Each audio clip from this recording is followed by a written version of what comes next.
No monkey will dare oppose me again. Oh wait.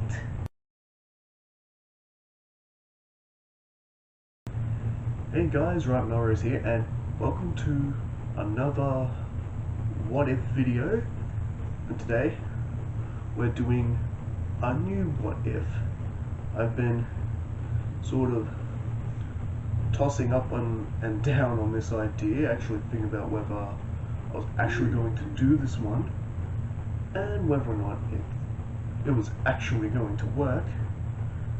But I've ultimately decided, why not? Let's give it a go. Maybe it does work. And that is, what if Frieza conquered Kanassa? But wait, didn't the Saiyans do that in his name? Yes, but what I'm suggesting is, what if Frieza went to Kanassa and did the job himself? I know what you're thinking, but nah, he just put that grunt work on the Saiyans, or maybe his lieutenants, Dodoria or Sabon. But no, not in this case. In this case, Frieza has decided, this job is just too important to trust for anyone else. I want that psychic power. Because remember, that is the reason Frieza wanted that planet conquered in the first place. He was going off in search of psychic power, according to the Bardock TV special. And that is what we're going off, and in order to make this work, we're going to have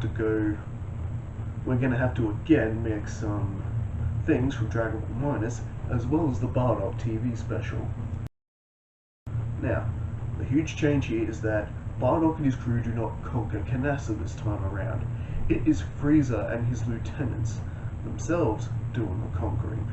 Frieza himself is actually doing the grunt work. I know. So out of character for him, really, when you stop to think about it, because Frieza usually just barks orders. His men do their jobs, and Frieza either enslaves the race or then blows the planet up from orbit, whatever's left. But not this time.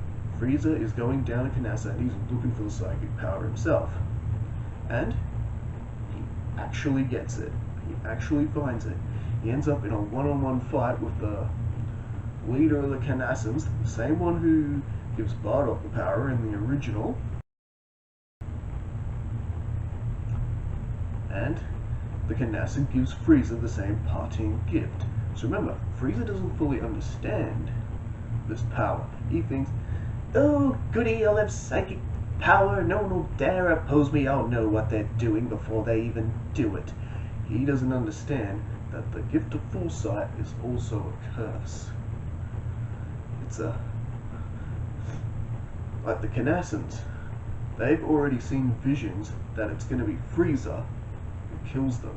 The horrifying reality that they will see their end. And as far as the Kanassans knew, you can't change the outcome. Ever.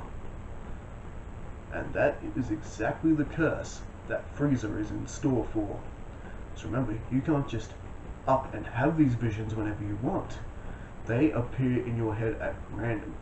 You can't, Frieza won't be able to control them, just like Bardock could. And, as I suspect, not even the Kanassans could.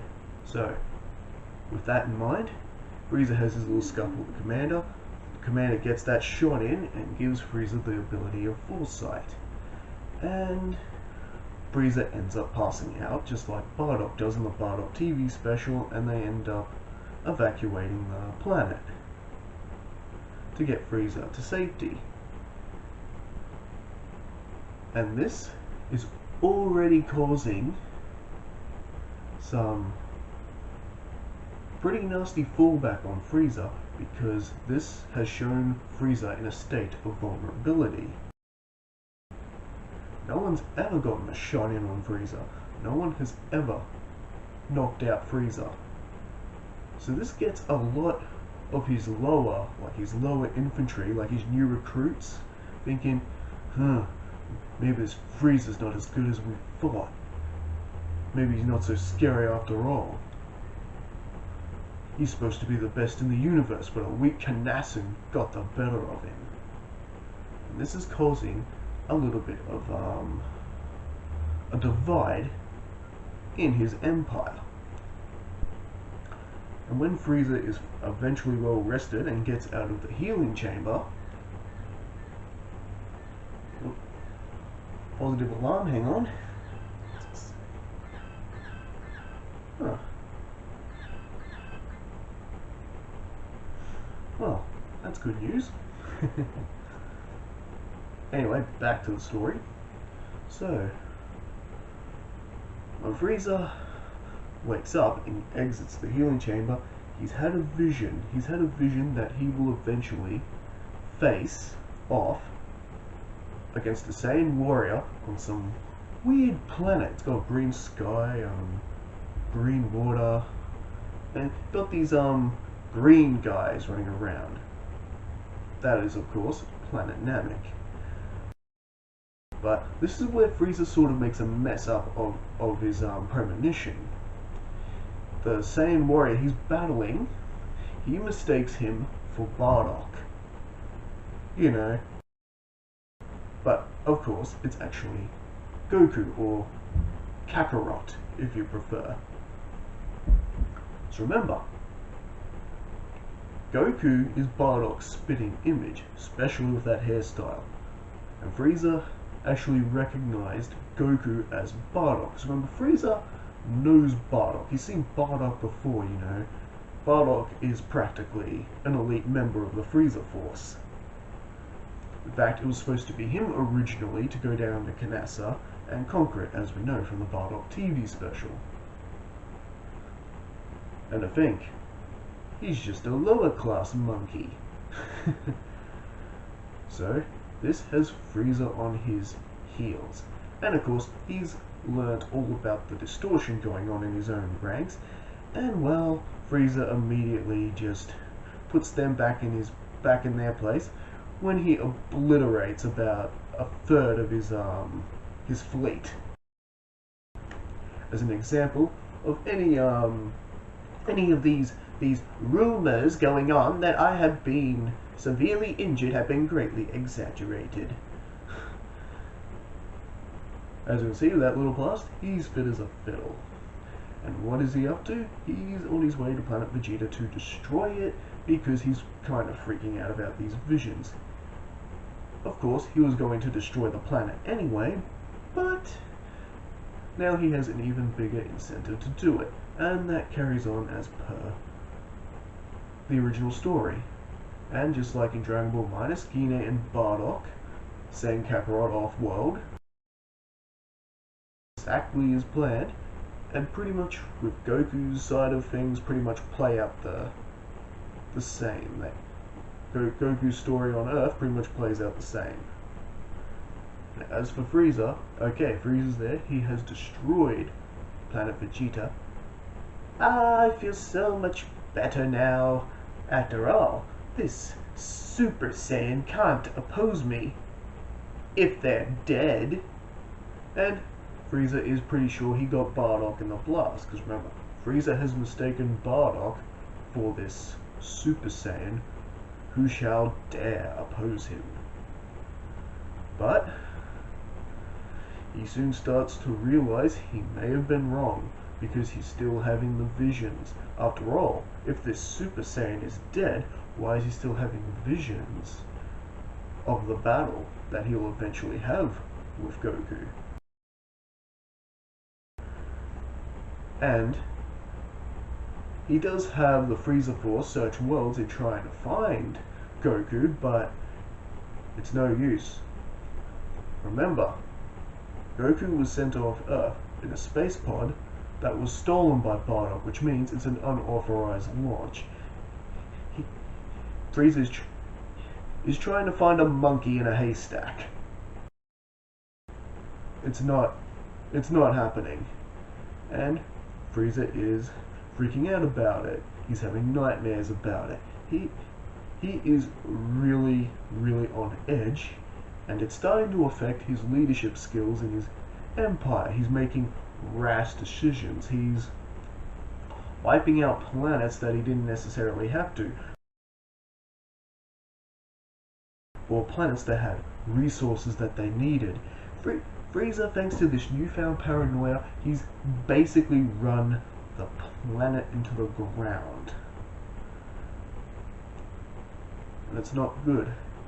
He even wiped out Zarbon and Dodoria, who questioned him, who just, and not even badly, just simple questioning, trying to get through to their emperor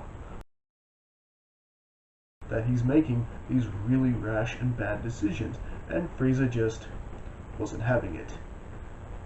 His judgment is being affected by these visions. Perhaps going to that planet was a mistake. Frieza's beginning to wonder. What's the point of having this foresight power if I can't even control it? And so, with that in mind, Frieza then has to make a decision. He can either continue to be victimized by these visions, or he can try to take advantage of them and learn from them. He knows sooner or later he's going to battle this Saiyan. He did attempt to change that future by blowing up the planet, but he has no idea when this is supposed to happen. It could be years down the line. It could be years away yet. So Frieza actually decides that from now on, when his men go to conquer planets, Frieza actually starts doing the grunt work himself. He's going down there with the men and taking on the opposing military. Why is he doing this? It's part of his training, as it were. Frieza has decided he's going to make himself stronger. I'm going to do that barbaric thing that the Saiyans do. What was that? Training. I'll tell you, when I meet this Super Saiyan, I'm going to make him pay for all the effort I'm putting into this. Remember, Frieza has not trained a day in his life.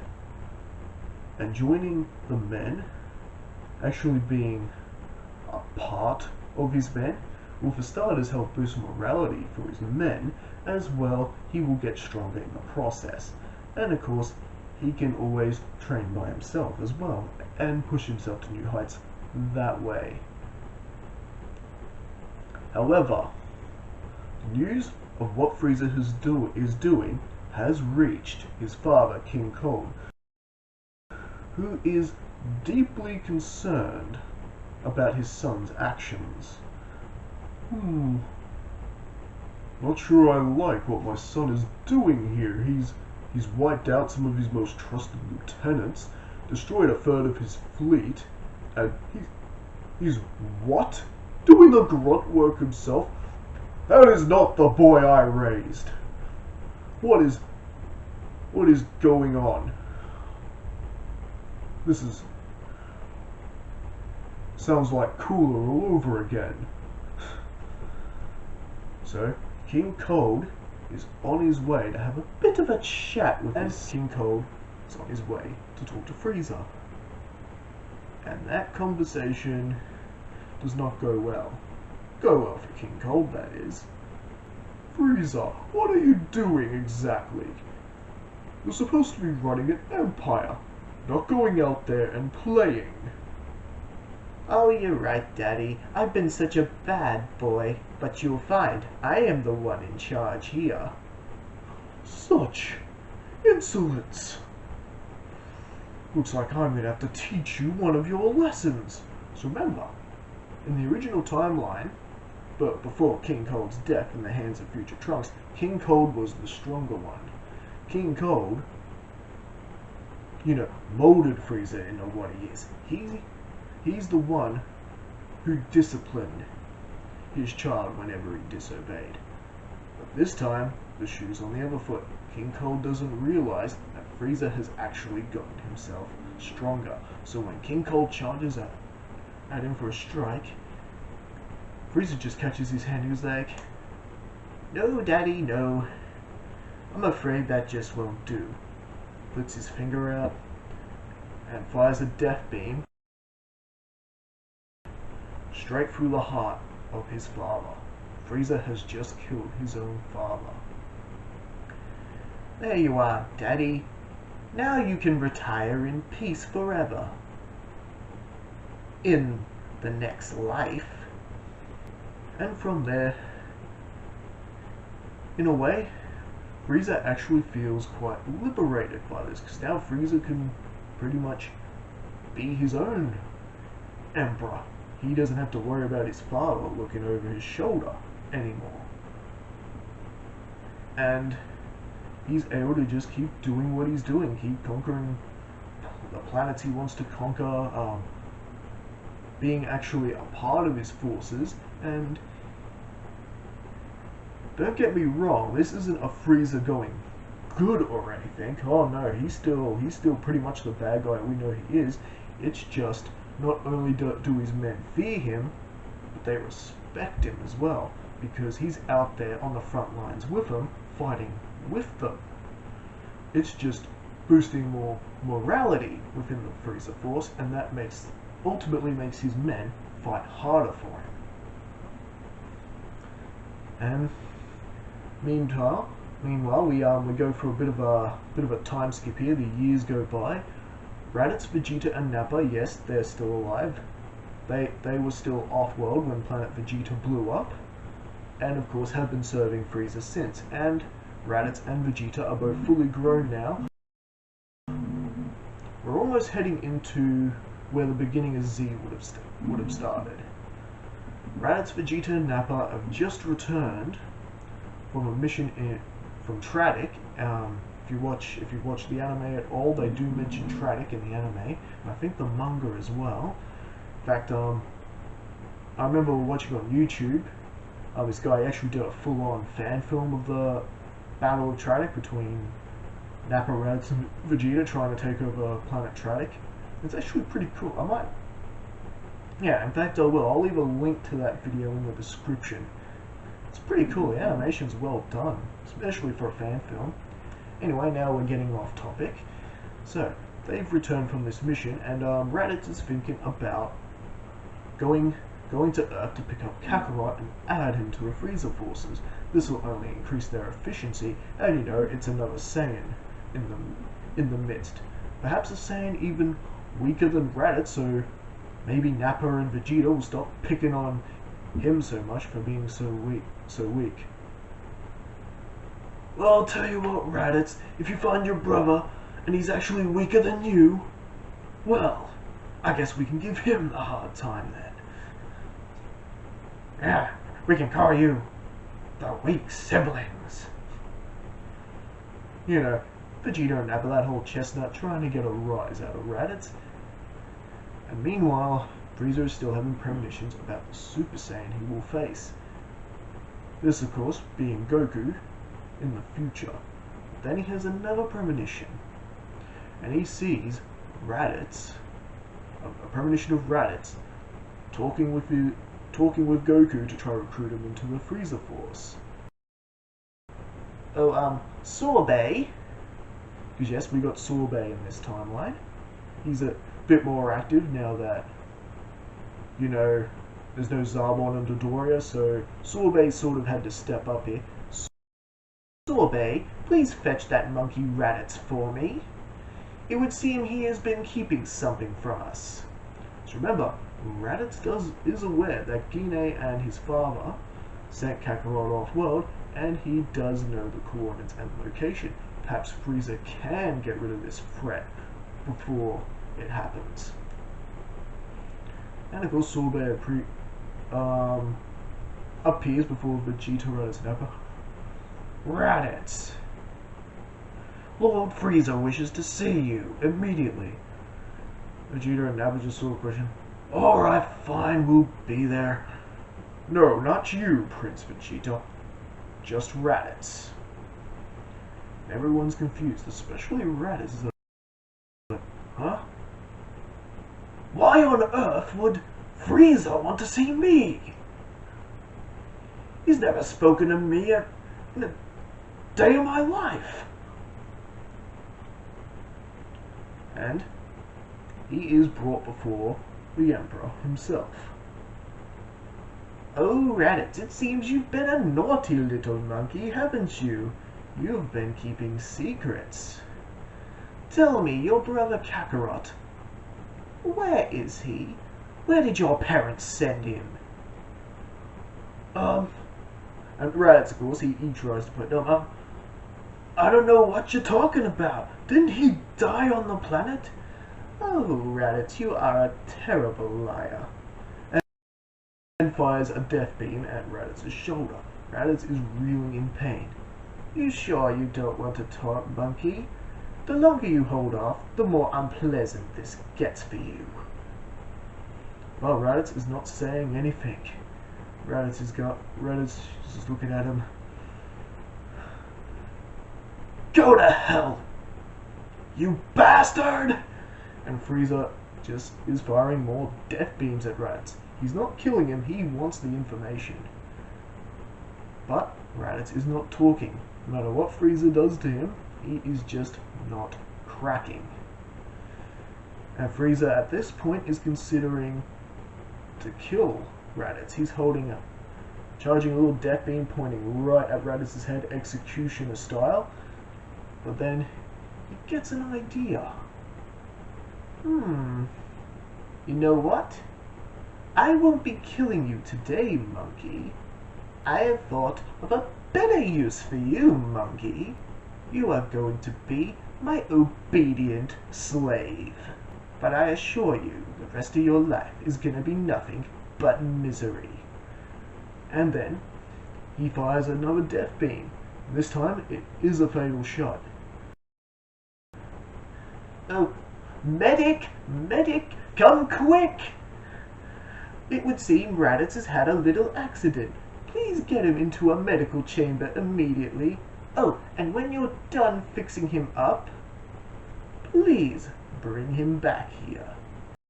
Going to talk no matter what, Frieza was tempted to kill him, but then he had another idea, and suddenly said, "No, I'll make better use for you, monkey. You are going to be my obedient slave from now on," and fires a fatal death beam shot into Raditz, and has the medic put him into a medical chamber.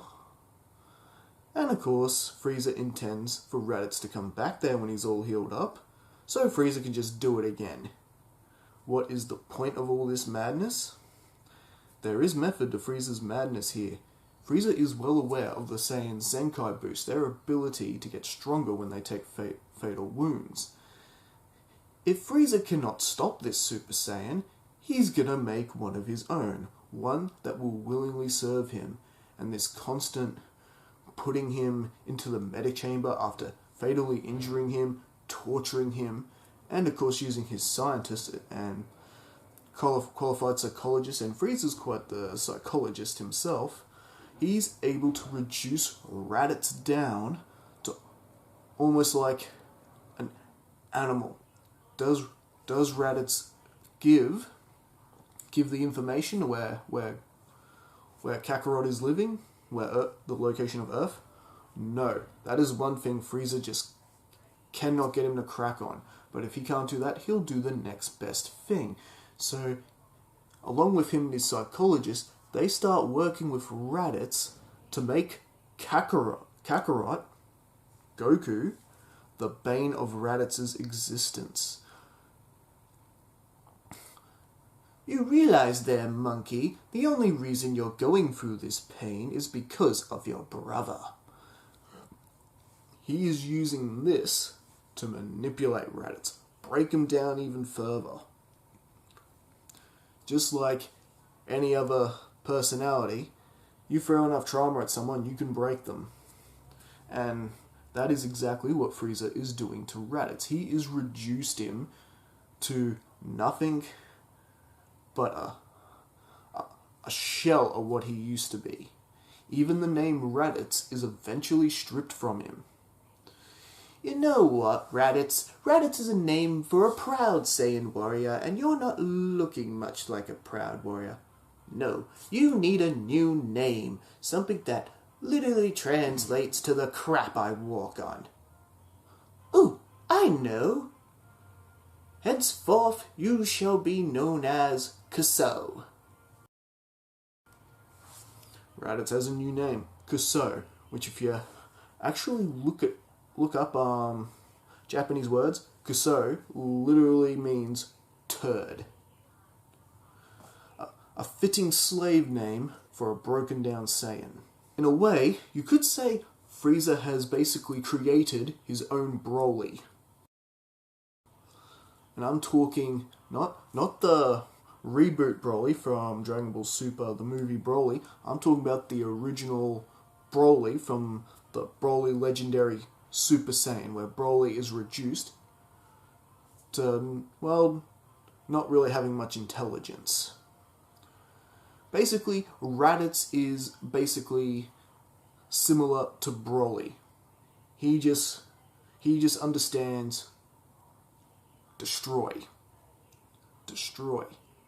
And whenever Raditz acts out and gets out of line, all Frieza has to do is say the name Kakarot, and that puts Raditz, or Kasso, in his immediate control.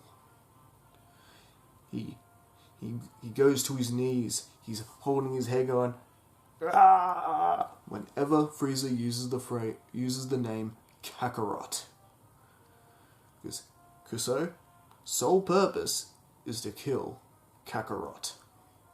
And meanwhile, Frieza is actually getting another visitor.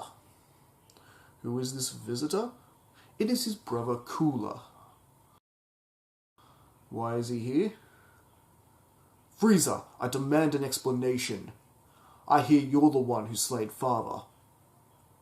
You had no right. Oh, I had every right, dear brother. After all, I am Emperor of this galaxy, and you will do well to remember that.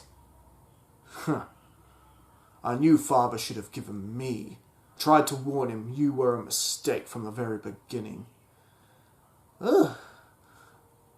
Oh dear. Are we going to be fighting, brother? Yes, we are.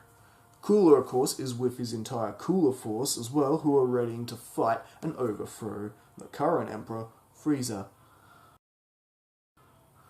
Oh my, brother.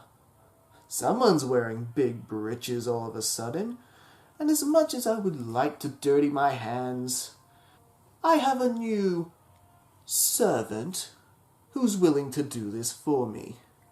Kasso! And this broken down but powerful, muscly Saiyan just walks in. Look on Cooler. Ha! Really, Frieza? You're gonna have a Saiyan fight me? You actually using these monkeys? Oh, how you've fallen. And Cooler just simply waves his hand, signaling his Cooler force to attack Kasso. But Kasso is just way too powerful. He dispatches of the Cooler force with little to no effort. Impossible! No Saiyan is that strong! Frieza, what have you done? You've created an abomination! You will be punished! And Cooler powers up into his fifth and final form. And he tries to attack Raditz, but his punches aren't doing anything to Kasso. And all Raditz does, he just grabs him by the neck, lifts him up, and whacks him so hard, he's going through the wall of the spaceship. Careful now, Kasso. Please don't damage my ship if you can help it. But If an example must be made, do make it. And Kusou just charges and is just wailing on Cooler, who can't even defend himself. He is overwhelmed by this power. Is Kusou in a Super Saiyan transformation? No, he's taking Cooler on in his base form. And with one more powerful hit, Cooler's flying down a corridor in Frieza's ship. Then Kusou just powers up a double Sunday and destroys Cooler. Oh, well done, my obedient slave. You know what? I'll have to give you an extra banana for this one. Now, go back into your little chamber. I'll be back to talk to you later. Later on, Frieza's flagship arrives on Frieza Planet 1. You know that place where Vegeta gets all healed up in the original anime? Basically the go-to place everyone goes. And Frieza has purposely Kusou's chamber door unlocked. Why would he do this? Frieza has a plan. Frieza has left the chamber to Kusou, where Kusou's staying, unlocked on purpose. Frieza has realized Kusou still won't give up the location to his brother, so why not let him out and have Kusou find him himself? Because, remember, Frieza has made Kakarot the bane of this new Raditz's existence. At this point, Kusou's only escape from that, these torments, these visions of his brother, is to find him and end him. So why not let Kusou have a bit of a wonder? He will kill the Super Saiyan for me. I don't have to do a thing. And of course, Kusou does get out of his chamber, and he's going straight to a space pod. But as he does, he runs into two familiar faces who haven't seen him in a while. Vegeta and Nappa. Now, despite what most people think, Nappa and Raditz were actually good friends. It's only Vegeta who really talked down to Raditz, and of course also talked down to Nappa. You know, Prince Vegeta with his whole Prince and higher class, lower class. No, Nappa and Raditz were a lot more like comrades than most people seem to really understand. I mean, they've both had to deal with Vegeta's abuse over the years. And as he walks by, the pair recognize Raditz immediately, and Vegeta is just stunned, looking at him. He does have his scouter on, and the scouter is blipping, and the scouter blows up. Vegeta is shocked, and Nappa's like, "Hey Raditz, we haven't seen you in a while. You've been taking another one of your vacations. Come on, buddy, let's go get a beer." But as Kusou walks past Nappa's just like, "Hey, don't ignore your buddy." But Kusou just ends up pushing Nappa away, and Nappa ends up going through one of the walls. "Hey, why'd you do that, you jerk?" "Nappa, don't go near him." Vegeta has stopped Nappa from retaliating. "Frieza, you heartless monster." Vegeta knows exactly what Frieza has done to Raditz. He can see all the scars on Raditz. "Frieza, your crime is unforgivable." "Vegeta, what are you talking about?" And then Nappa gets a really good look at Raditz too, as Raditz is walking off. Just like that.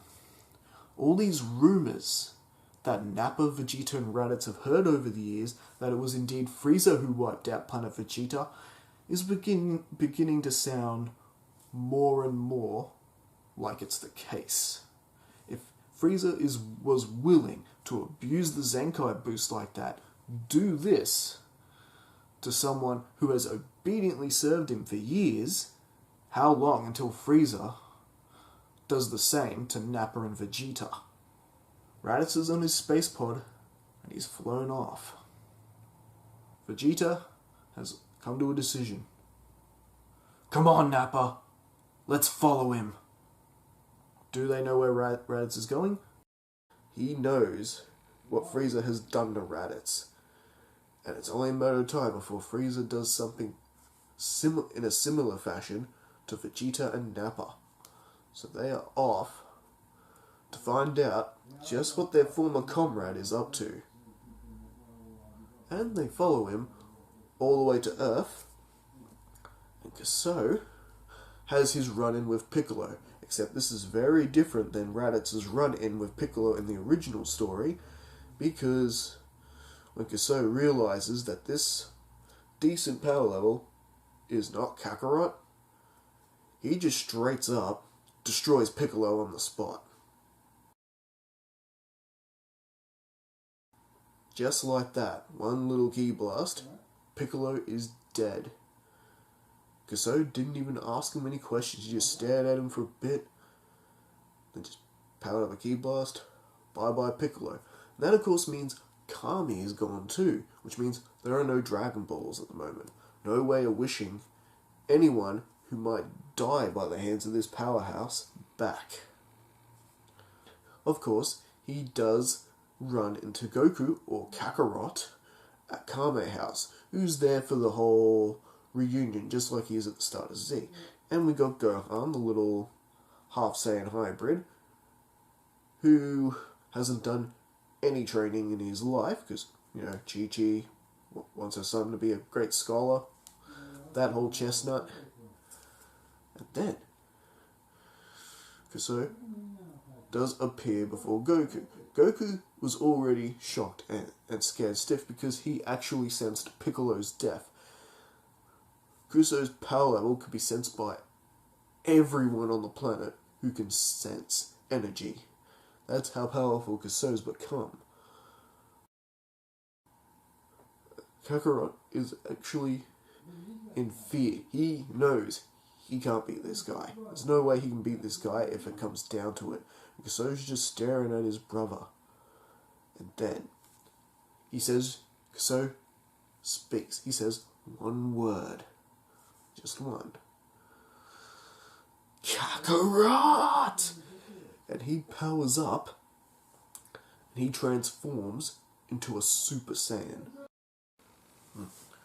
Does Goku attempt to fight his brother? Yes, he does. It's Goku. The thrill of fighting someone stronger than him always thrills him, no matter the odds. He's a true Saiyan, after all. And, well, his attacks aren't doing anything to him, and Raditz is basically beats Goku down with one strike. He's not dead, but Raditz, he's about to charge up a one-handed double Sunday, but then suddenly, out of the blue, Nappa grabs him from behind. Come on, buddy, calm down. Get a hold of yourself, man. But Raditz Kasou in his Super Saiyan form is just too much for Nappa. And you got Nappa, Vegeta, and Goku working together to try and stop Raditz. Hey Vegeta, I guess Raditz ain't a weakling anymore, eh? Shut up, Nappa. And, well, even the three Saiyans fighting together are not having much luck on Raditz. Not until Krillin, with his quick thinking, suddenly appears and says, "Everyone get ready to run!" And he unleashes a solar flare, and they fly away from Roshi's island, with Gohan also, of course. They fly away and they're heading straight for the lookout. Goku's just going, "Follow me, whoever you are. I know a place where we can hide." "We're not going to be able to hide Raditz is a scouter. He'll be able to detect our energies. Can't you just suppress your energy? Suppress our energy? There's no such technique. Yeah, there is. I can do it. You can't read me on your scouter, can you? Well, I demand you teach us this right now. That's okay. I know a place where we can get a whole day's training in a year. Goku has a plan. They're gonna go to the room of spirit and time to get a year's worth of training. Maybe then they can best Raditz. Question, how come this guy's after me anyway? Kakarot, he's your brother. Yeah, Kako what? That's your name. You were sent here to conquer the planet, but, you hit your head, didn't you? Yeah, yes I did. Damn you, Pavlov. So basically, Nappa and Vegeta have had to fill in the blanks for Goku, tell him about the Saiyan race, what they are, and what they're all about. But Goku is caught up pretty quick. If anything, he's just excited that he has a brother and that he's freakishly strong. Just this seeing Kuso, or his brother Raditz, is going to push Goku to new heights, to think that there's someone this strong out there. And that possibility of this Frieza guy being even stronger. Frieza guy? Excited. I'ma take him in the schnoz. They do end up at the lookout. Popo is all concerned. What's going on down there, Goku? Kami just sort of disappeared. Yeah, Piccolo is dead. My brother killed him. What? We need to use the hyperbolic time chamber so we can get stronger and get rid of this menace. Else I want to fight. It's important that I fight. Gohan and Nappa go in first. Gohan and Nappa. Why Gohan and Nappa? Nappa is curious about the half-human, half-Saiyan hybrid. Vegeta, can I see what the little one is made of? I will make a man out of him. Very well, Nappa. You go right ahead. While Nappa and Gohan are doing their training for the day, which is a year in the hyperbolic time chamber, Goku is teaching Vegeta how to suppress his energy. He's actually properly teaching him so he can get a grasp on it pretty quick. And Vegeta, of course, being a Saiyan, is able to pick up on it pretty quick. And in the process, Vegeta actually learns how to sense energy in that one day. Just this little bit of training, this, meditation, this sort of mental training. Very insane, though. It's like, I feel like an idiot just sitting here, Kakarot. This had better bear. Wait. He can actually sense where Kuso is, suddenly. He has now picked up how to sense energy. And he has learnt how to lower his energy to 0. With Nappa and Gohan in the other room, Raditz is not picking up them on his scouter. And because Goku and now Vegeta has learned how to suppress his energy, Kuso has no means of finding them. He's flying around like a lost puppy. After all, he is pretty much Frieza's pet at this point. Now, meanwhile, on the ship. It would seem that my little pet has strayed too far from home. Oh, Captain Ginyu, Frieza summoned the Ginyu Force. Would you mind, going to these coordinates and find out where my stray dog has ran off to? Not a problem, Frieza. We will find your lost pet. Men, The Dance of Enthusiasm. Of course, intrigues Vegeta and Nappa, who are always into training, and they really need to bridge this power gap between them and... Oh, I can't believe I'm saying this. Raditz. Since then, a day has passed. Nappa and Gohan both emerge from the chamber,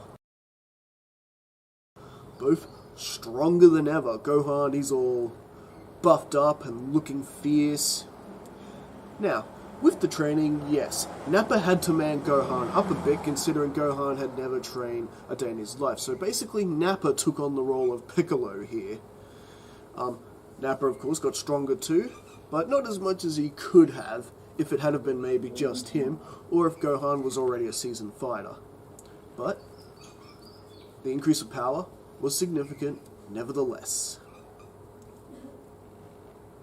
And of course, just like Vegeta learnt on the outside, Nappa of course knows how to sense energy and suppress his power level. He picked it up while he was in their training. Now, it is Vegeta and Goku's turn in the Room of Spirit and Time. Hey Kakarot, we need to close the gap between our powers, but don't think for 1 second I'm gonna take it easy on you. I wouldn't have it any other way, Vegeta. And the training goes off without a hitch, and Vegeta actually surprisingly impressed with Kakarot. For starters, Kakarot is not like his brother. Kakarot is willing to dive in there, get his hands dirty, and actually meet the training with Vegeta head on. Kakarot, it's good to see one of Bardock's sons isn't afraid to get his hands dirty. Well done. Yeah, I know, Vegeta being a cool guy about it. But he's just thinking, of course, the bigger threat, which is Lord Frieza. In the training, using the Sensu beans and taking full advantage of the Zenkai boost, Goku and Vegeta actually managed to get very strong together. How strong? Well, we'll find out once they emerge from the chamber. They even come up with some amazing combo moves, which probably find will be useful when they go up against Kasou again. You know, maybe even defeat Lord Frieza. In the meantime, the Ginyu Force have found their way to Earth and have managed to track down Kasou. You know, scouters, they can track Kasou, who doesn't know how to suppress his energy. Alright, you Saiyan monkey, your master has ordered you home. So be a good boy and go home back to Lord Frieza. Good boy. But Kasou does not want to obey. In fact, he is powering up right now. He's ready to just off the Ginyu Force right then and there. Ginyu tries using the word Frieza taught him in order to ring Kasou in when he acts out like this. Kakaradin! No, that's not right. Jace? Captain, wasn't the word Kakarot? Of course, Jace is actually correct, and this sends Kasou to his knees, writhing in pain. Or at least seeming like he's writhing in pain. It's psychological. Frieza has taught Kasou to expect pain whenever he hears the name Kakarot. Now, I'll say it again. Be a good boy now and head on home to Lord Frieza. He is expecting you. And Kasou willingly obeys him this time. He heads back to his Saiyan pod and flies off, back to Frieza base. Meanwhile, back in the far reaches of space, a Frieza scout ship is flying around scouting planets, and they stumble upon a certain green planet with life on it. And of course, sending a live feed to Frieza himself, who of course recognizes by the visions that this is in fact Planet Namek. This is the planet where the Super Saiyan is destined to oppose him. Oh goody, now the Super Saiyan will come to me. I don't have to go looking for him. I will ground that monkey into dust by the end of this. Back on Earth, Vegeta and Goku's day have passed, and they emerge from the chamber, both stronger than ever. And the look on Nappa's face is just priceless. Vegeta, what have you been doing in there? Vegeta and Goku just sort of look and smirk to each other just like this. And they power up. And the whole lookout is shaking as Vegeta and Goku break into the Super Saiyan barrier, showing off their Super Saiyan transformation for the first time.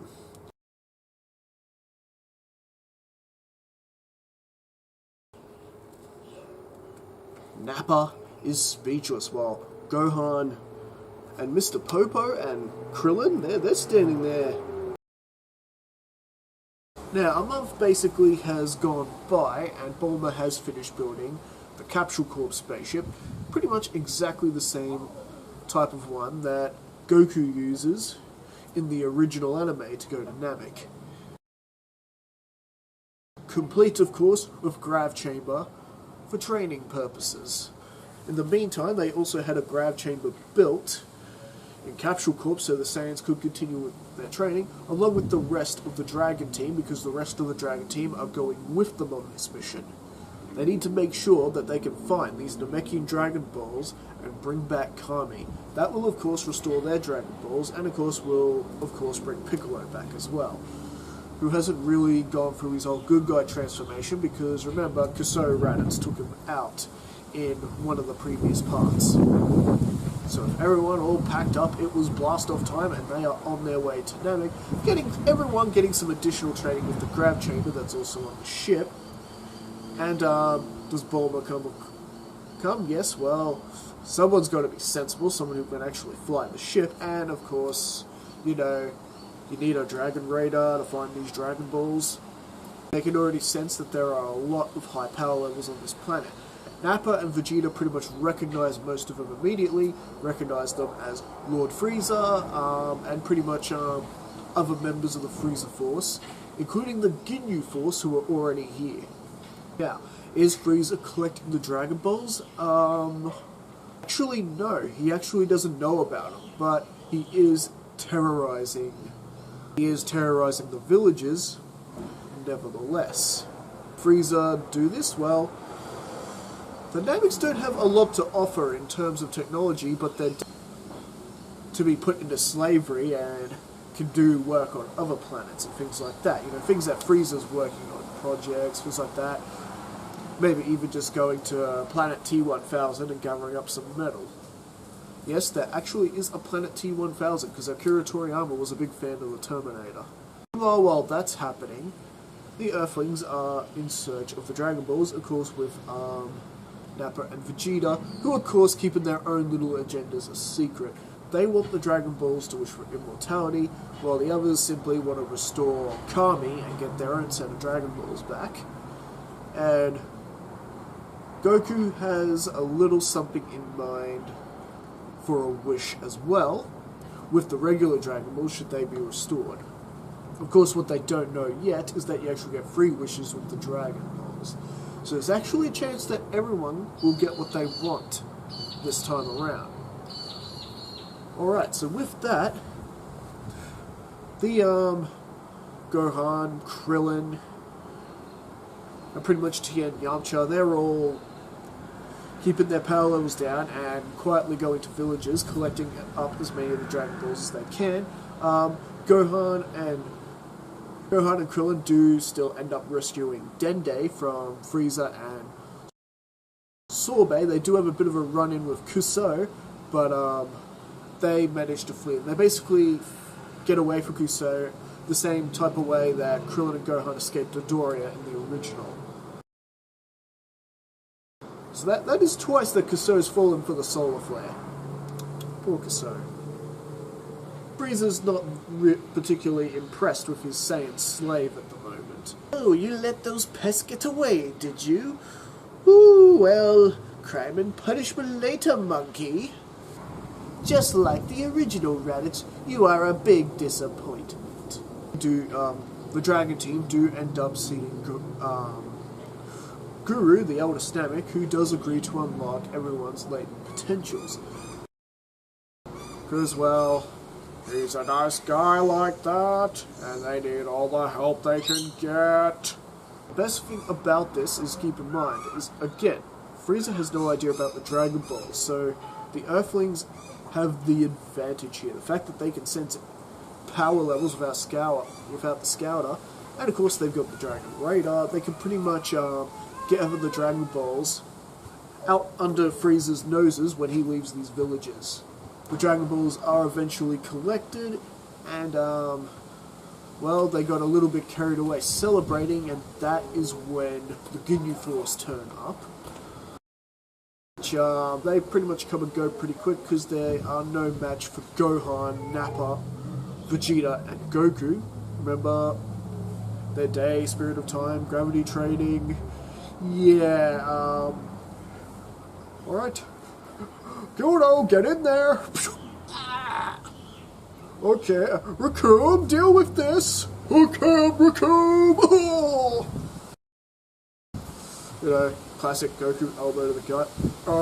Jace, Berta, tag team now! Yeah, it's just not happening, and Vegeta and Nappa, having a lot of knowledge on Captain Ginyu, they are well aware of his body snatching technique, and they basically take him out together as a team pretty quickly. This then, of course, gets Frieza's attention, who can see from his scouter that the Ginyu Force has been wiped out. So both he and Kusou then go to and fly off to investigate these things, and while that's going on, with Dende's help, they summon up Porunga, the Namekian Eternal Dragon, and they use the first wish to bring back Kami. Actually infuriates Nappa and Vegeta, who's going, Kakarot, you double-crossed us! We were to have the wish! And Dende, of course, pipes up going, oh, you get more than one wish. Oh. Well, lucky for you, Kakarot. And they're about to make their wish, which they've only used one wish, so there's two more left. And Frieza and Kusou show up, and the battle on Namek basically begins. Basically, you've got Nappa and Vegeta fighting Kusou, while the whole Goku fighting Frieza is going down. He's powering up to his fifth form right off the bat. Well, you have to think about it now, the battle is actually going very differently for Goku, because you got fifth form Frieza instead of... Goku is powering up to Super Saiyan, and he's basically battling with the Titan. And what are the rest of the Dragon team doing? What's Gohan, Krillin, and all that doing? Well, they're fighting off the other Frieza Force soldiers, who are basically no match for the Dragon team. No problem. But Nappa and Vegeta, they're having a hard time battling with their former comrade Raditz. Even though Vegeta is also a Super Saiyan as well, Raditz is still far above him. Remember, Raditz was able to beat fifth form Cooler without even hitting his Super Saiyan transformation. Come on, buddy, snap out of it. You don't want to be serving Frieza the rest of your life, do ya? Frieza thinks he's just about to win it all, but Goku shouts to Dende, Dende, quick, make my wish! Tell the dragon to make my brother whole! And the dragon and Dende repeat. Badass moment, if you can just sort of picture that for a second. Picture it like the anime. And at that moment, suddenly Raditz, or Kusou, well, we can call him Raditz now, he's about to be Raditz again, falls to his knee, and he's just grabbing his head like he's throbbing in pain, like just a rush of all these memories coming into him, memories of what Frieza did to him, Raditz remembering his family, remembering his parents, his little brother Kakarot, and all the adventures he's had with Nappa and Vegeta since, all the good times he's had with Nappa. Because a lot of people don't seem to get that Nappa and Raditz actually got along fine. They were actually good buddies. It was actually Vegeta who would talk down to them both. And yeah, and of course, Raditz copping the worst of it because he's the weakling. Bottom line is Vegeta was always the one with the superiority complex, not Nappa and Raditz. Nappa and Raditz both had to cop crap from Vegeta, and yeah. Because remember, Nappa even wanted to bring Raditz back in the original timeline when he's killed by Piccolo and Goku in the original. Well, I just thought I'd clarify that. Anyway, so Kuso is now completely 100% Raditz again. Goku still on the losing side of this battle against Frieza. Suddenly, Raditz sees them up there battling, and Raditz suddenly appears behind Frieza and just grabs him like that, squeezing as hard as he can. "Unhand me, you filthy monkey! Kuso, I command you! I am your master!" Raditz just smiling. "I think you have me mistaken for someone else, Lord Frieza." "Raditz!" And Raditz actually powers up. He powers up as high as he can get his power level. He pretty much does what Vegeta does in the Buu arc. Pretty much powers up to the point where his body cannot maintain the power, and pretty much ends up incinerating himself and taking Frieza with him. Now how's that for a final act of redemption? He took himself and Frieza with him before Frieza could even conjure up any power to try and destroy Namek. Because remember, Frieza was winning this time. He wasn't getting desperate enough to blow up the planet, so Raditz just saved Namek.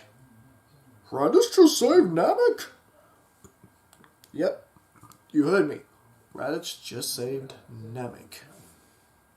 Now that was 2 wishes on the Namekian Dragon Balls used. The first wish was to wish back Kami and restore Piccolo, who died in one of the previous parts. Kuso just obliterated Piccolo. Watch the previous parts for that.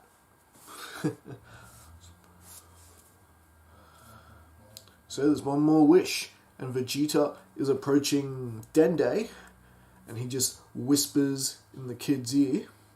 Is he going to wish for immortality? Do we just trade one evil for another? And then Dende makes the wish. Gumbanda Tapuro Double Raditz!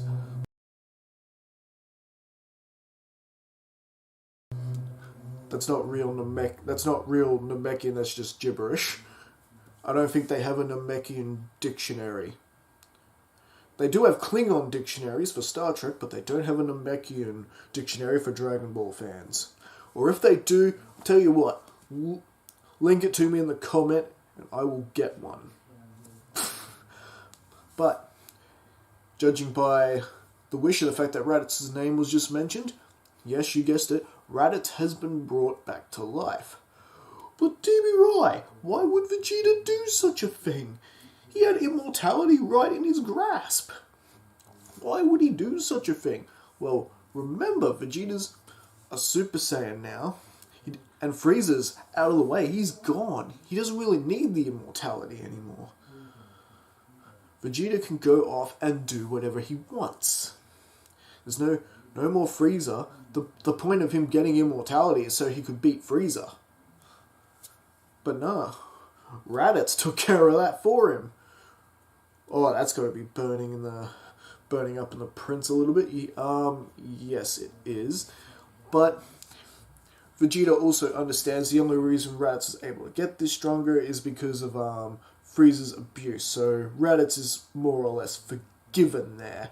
I mean, there were circumstances out of Raditz's control, and Nappa's just happy that he's got his buddy back and someone else to share the load of Prince Vegeta's occasional abuse.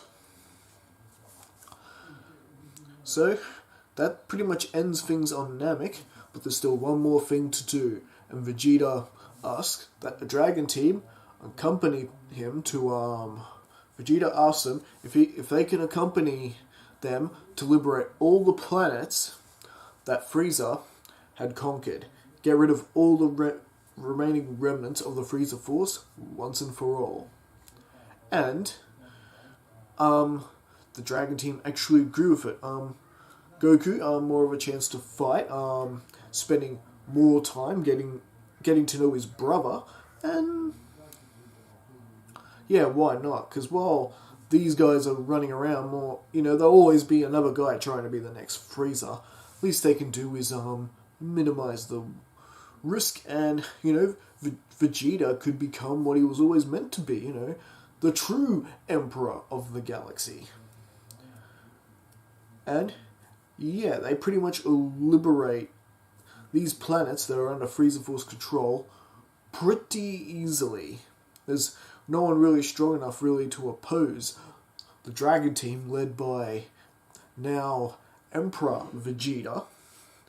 And yeah, now Vegeta, he does offer Kakarot a spot. Goku is not really into that sort of thing. He's not into really he doesn't really want to do that. He wants to simply return home to Earth and continue things where they are. With that, Vegeta actually respects this. Okay, Kakarot, you may return home, but on one condition. You must train up the new recruits. So Earth would basically become the training center for Emperor Vegeta's new recruits. Place where he sends anyone with decent power levels go to get some training. And this actually excites Goku, because Goku gets a bunch of pupils he can train. And it's people he can train with. He can get stronger too in the process. And as for Raditz actually decides to help his brother out with this venture. And so Raditz pretty much moves to Earth.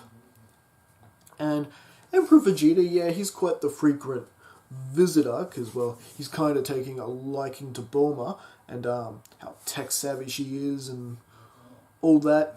So, might be something happening there. And I think that is actually where we're going to leave things for now. So what do you guys think? Did you guys like this story? And